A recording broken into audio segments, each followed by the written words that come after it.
Welcome to Quiet Waters Within. That intensity is not proof of love.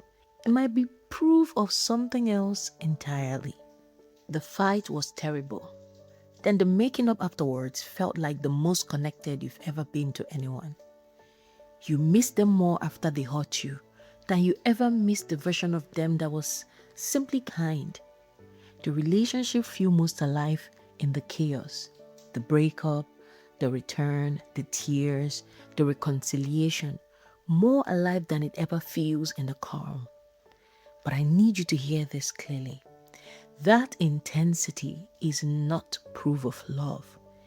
It might be proof of something else entirely. Let's name what this actually look like. You feel closest to someone right after they've hurt you. The apology, the tears, the "I'm sorry, I'll do better." That moment feels more intimate than anything else in the relationship. You stop being able to imagine living even though you can list clearly every reason you should. Friends have said the words, "This isn't healthy."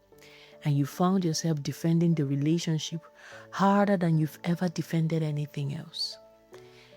The good moments feel incredible, almost too good, specifically because they follow something painful. Relief mistaken for love. Here's what's actually happening, and I want to say this gently. When a relationship cycles between the tension and relief, hurt, then repair, hurt again, then repair, the brain forms an extremely powerful attachment to that cycle. Not because the pain is good, but because the relief that follows is so intense in contracts that it gets mistaken for connection. This is called a trauma bond, and it is one of the strongest, most disorienting attachments a person can form, precisely because it feels like love from the inside. This isn't about weakness or poor judgment. It is real, well documented psychological response to a cycle of hurt and repair. Your body chasing relief and calling that relief love, because relief is the strongest feeling available in that dynamic. The steady, calm relationship, the one without the highs and lows, can feel almost too quiet by comparison. Not because it's missing something, but because your nervous system has been trained to associate love with intensity, and calm doesn't register an intensity at all. Now, after every fight, the making up feels like the deepest connection you've ever had, more intimate, somehow, than any other ordinary good day together.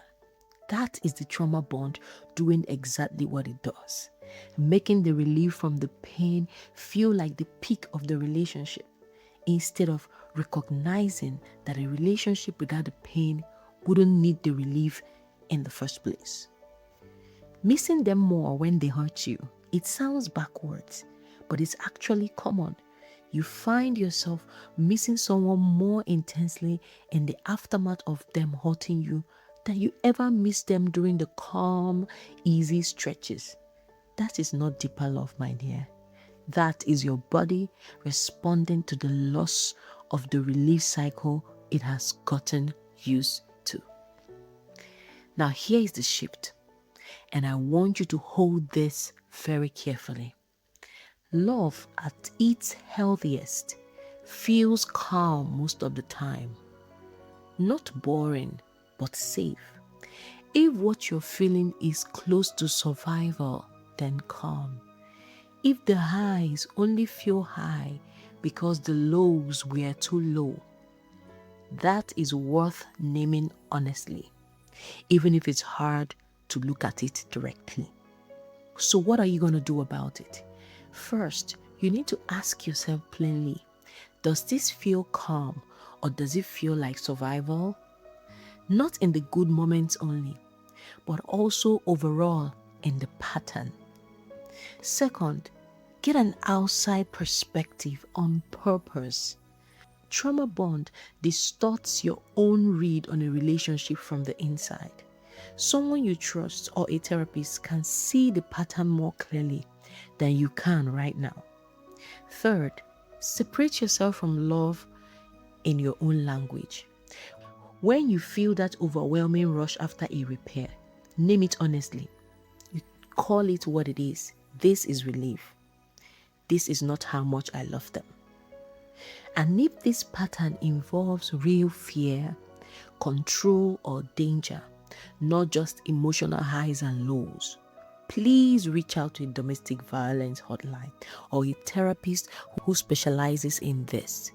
That is not weakness. That is exactly the right move. I need you to hear this clearly. You are not broken for feeling this bond. You are not foolish for having missed it while you were inside it. Trauma bonds are very powerful precisely because they don't feel like a trap from the inside. They feel like love, maybe the most intense love you've ever felt. But you deserve a love that doesn't require pain first to feel real. You deserve calm that isn't mistaken for boredom, and peace that doesn't need a crisis to prove that it's there.